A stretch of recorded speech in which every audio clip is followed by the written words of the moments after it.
حضرت علی رضی اللہ تعالیٰ عنہ نے فرمایا، اگر کسی کی تکلیف دیکھ کر تمہیں تکلیف ہونے لگے تو سمجھ لینا تم اللہ کے بنائے بہترین انسان ہو۔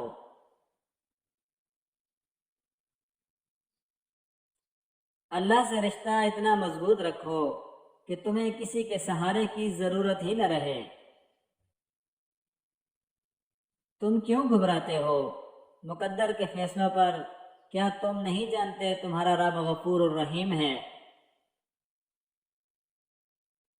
زندگی کی تلخیوں میں خوش مزاج بیوی کا ساتھ رب کی بہت بڑی نعمت ہے، جو اپنے میٹھے بول، وفاداری اور اپنائیت کے احساس سے شوہر کے ہر غم دور کر دیتی ہے۔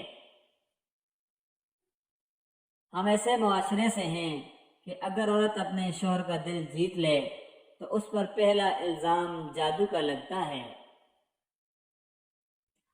اللہ نے عورت کو مرد کی پیشانی سے نہیں بنایا کہ وہ مرد پہ حکومت کرے، اور نہ ہی اس کے پاؤں سے بنایا کہ وہ اس کی غلامی کرے، بلکہ مرد کی پسلی سے بنایا تاکہ وہ اس کے دل کے قریب رہے۔ میاں بیوی کا اکٹھے برتن میں کھانا کھانا بے شرمی نہیں بلکہ سنت رسول صلی اللہ علیہ وآلہ وسلم ہے۔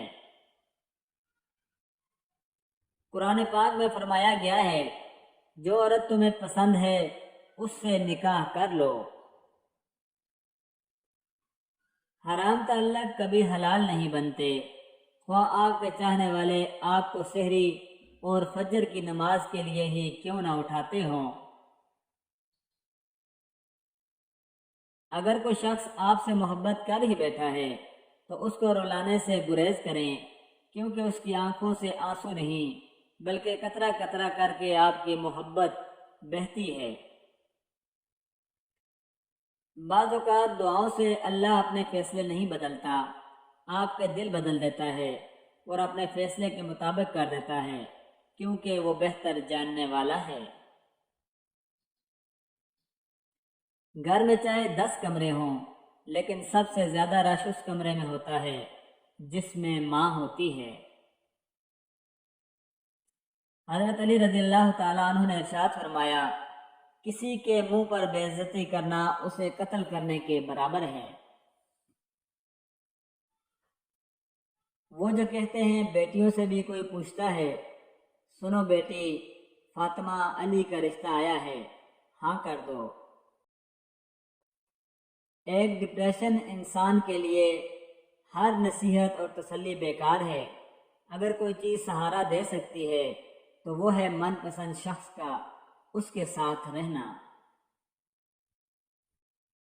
کچھ رشتے، کچھ تعلق ایسے پرندوں جیسے ہوتے ہیں جو کھلے دروازے دیکھ کر بھی نہیں اڑتے۔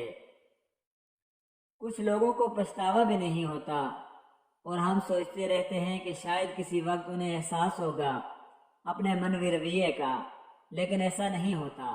یہ پچھتاوے بھی ظرف والوں کے لیے ہوتے ہیں، بے حس لوگوں کے پاس صرف اپنا آپ ہوتا ہے۔ رشتوں کی قدر کیجیے، کیونکہ پھر تصویریں کسی کی کمی کو پورا نہیں کر سکتی۔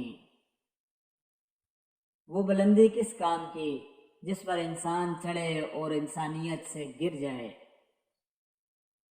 معاشرے میں تبدیلی تبھی ممکن ہے جب ہر شخص اپنی اصلاح میں لگ جائے۔